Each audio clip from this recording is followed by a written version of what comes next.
তো আমাদের মধ্যে কিছু কিছু মানুষকে আমরা দেখতে পাই অনেক সময় যে বছরের একটা নির্দিষ্ট টাইম, কয়েক মাস, কয়েক সপ্তাহ তিনি প্রচন্ড হাইপার অ্যাক্টিভ, সারাদিন হেসে খেলে ঘুরে বেড়াচ্ছেন, এমনকি নর্মালের থেকে বেশি কোনো কোনো সময় প্রচন্ড বেশি কাজের এনার্জি, অনেক বড় বড় চিন্তা। আবার তার সঙ্গে সঙ্গে অনেকের ক্ষেত্রে কি হয় না, প্রচন্ড খরচ বেশি করছেন, বেশি সাজগোজের বাহার। আবার ঠিক কিছুদিন পরেই সেই মানুষটি দেখতে পাচ্ছি একদম বাড়িতে বসে আছেন, কোনো কিছুতে ইন্টারেস্ট নেই, সবসময় যেন মন খারাপ। তো এই যে দুটো পোল একই সঙ্গে একই মানুষের কাছে থাকছে, that can be bipolar disorder. কিন্তু কোনটা বাইপোলার ডিসঅর্ডার আর কোনটা সিম্পল মুড সুইং, আমরা সেটা নিয়ে ডিটেলে ডিসকাস করবো।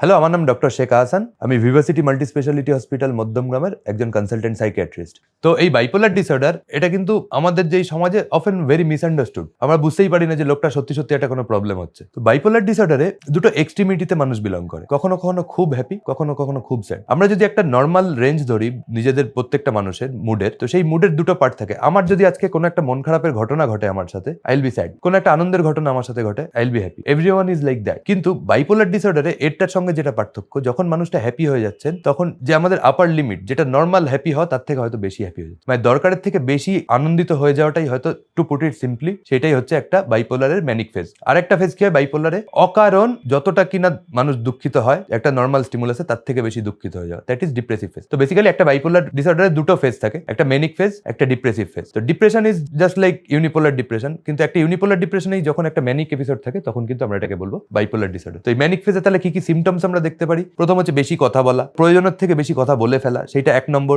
দু নম্বর কি হতে পারে, যে ভালো মুড, যেটা এর পিছনে ব্যাকগ্রাউন্ড রিজন সেইটা। তার সঙ্গে কি হাইপার অ্যাক্টিভিটি, অনেক কাজ একসঙ্গে করতে চাইছেন। একটা মানুষ সারাদিন ঘুরে বেড়াচ্ছে, আজ এখানে যাচ্ছেন এই কাজ করতে, ওখানে যাচ্ছেন সেই কাজ করতে, অনেক কিছু করছেন। তার সঙ্গে কি থাকে না, গ্র্যান্ডিয়াস আইডিয়াস, মানে আমি একটা খুব বড় কেউ, আই হ্যাভ এ বিগার গোল, সেই রকম একটা ব্যাপার চলতে থাকে যে আমি গোটা সমাজকে চেঞ্জ করে দেবো। তার সঙ্গে যেটা থাকে সেটা হচ্ছে ইনক্রিজ স্পেন্ডিং।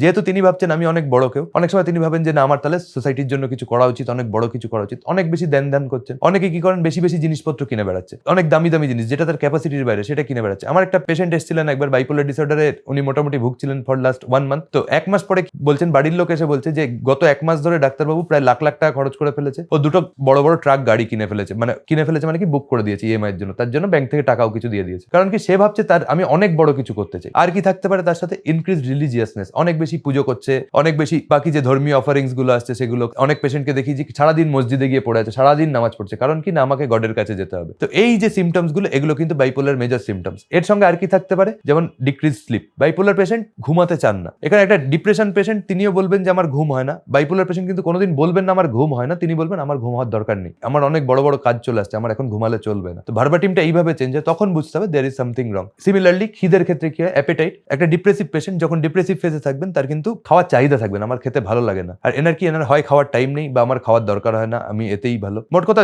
এই যে পুরো ব্যাপারটা, এর পিছনে যে ব্যাকগ্রাউন্ডটা থাকে সেটা হচ্ছে এলিভেটেড মুড। এইবার যখন এইটা থাকে, এটা কিন্তু এপিসোডিক হয়। বাইপোলার ডিসঅর্ডার একটা গুরুত্বপূর্ণ জিনিস হচ্ছে এপিসোডিক। এটা কিন্তু টানা লাস্ট করে না, কিছুদিন থাকে, কারো ক্ষেত্রে মাসখানেক, কারো ক্ষেত্রে তার বেশি, কারো ক্ষেত্রে কয়েক সপ্তাহ। তারপর কিন্তু আস্তে আস্তে আস্তে আস্তে পেশেন্ট আবার ইউথাইমিয়ার দিকে চলে আসেন। তখন কি কিছুদিন মানুষ একদম নর্মাল বিহেভ করেন, তখন কিন্তু তার মধ্যে কোনো ডিপ্রেসিভ বা ম্যানিক কোনো রকমের কোনো এপিসোড থাকে না। এরপরে কিছুদিন গেলে কিন্তু আমরা অফেন দেখতে পাই যে একটা লো মুড সিমটমস আছে। বাইপোলার ডিপ্রেশনের পেশেন্টকে কিন্তু ভালো করা অনেক বেশি চ্যালেঞ্জিং হয়। সেখানে basically severe loss of energy হয়। সেই মানুষটি একদমই কাজে যেতে চাইছেন না, কোনো কাজে এনার্জি নেই, মনে কোনো খুশি নেই। এই ল্যাক অফ এনার্জি একটা মেজর সাইন যে that may B A bipolar depression. Unipolar depression বা খালি ডিপ্রেসিভ এপিসোড নয়, এর সঙ্গে একটা ম্যানিয়ার এপিসোড ভবিষ্যতে আসতে পারে।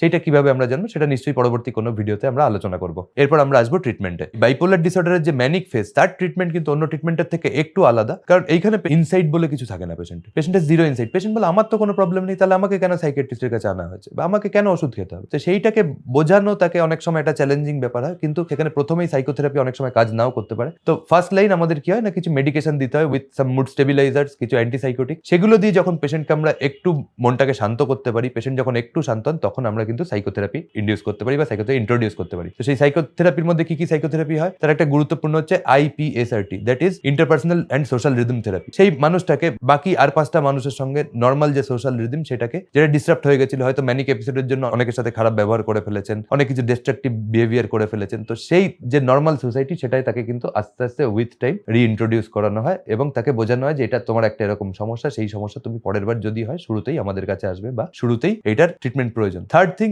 যে bipolar disorder often is a life long condition. তো পেশেন্টের কিন্তু মেডিকেশন কভারেজ, থেরাপি কভারেজ বেশ লং টার্মের জন্য জরুরি হয়। তো যখন পেশেন্ট ভালো আছে সেই সময় যদি আমরা অ্যাব্রাপ্টলি ট্রিটমেন্ট বন্ধ করে দিই, অ্যাব্রাপ্ট ট্রিটমেন্ট বন্ধ করার ফলে কিন্তু অনেক সময় রোগ বাড়তে পারে। তার সঙ্গে সঙ্গে healthy lifestyle, regular physical exercise, meditation, এগুলোর গুরুত্ব কিন্তু অপরিসীম এই বাইপোলার ডিসঅর্ডার পেশেন্টদের জন্য। তো এটা গেল বাইপোলার নিয়ে আমাদের একটা ছোট্ট আলোচনা। তো আমরা যে বিষয়টা নিয়ে আজকে আলোচনা করলাম সেই বিষয় নিয়ে যদি আপনার আর ফার্দার কোনো কোয়ারিজ থাকে বা অন্য যে কোনো রকম মানসিক সমস্যা নিয়ে আপনার যদি কোনো রকম কোয়ারিজ থাকে, আমাদের নিচে যে ডেসক্রিপশনে একটা লিঙ্ক দেওয়া আছে সেই লিঙ্কে আপনি যান, সেখানে আপনার কোয়েশ্চেনটা পুট ফরওয়ার্ড করুন, our team will revert back to you. আমাদের একটা নতুন প্রোগ্রাম এসেছে, সেই প্রোগ্রামের নাম মুক্তি। সেই মুক্তি is a wholesome lifestyle modification program, যেখানে আমরা একটা হেলদি লাইফস্টাইল প্রমোট করছি with the help of yoga, nutritional counselling and personalised lifestyle modification plan, যে আপনার কি কি করা উচিত। একই সঙ্গে আমাদের ভিভাসিটি হসপিটালে আমাদের মানসিক সমস্যা এবং অন্যান্য শারীরিক সমস্যার জন্য বিশেষজ্ঞ ডাক্তারবাবুদের যে প্যানেল আছে, তাদের কাছে আপনারা যে কোনো সময় রিচ আউট করতে পারেন। We are happy to help you. সকলে ভালো থাকবেন, সুস্থ থাকবেন। Thank you.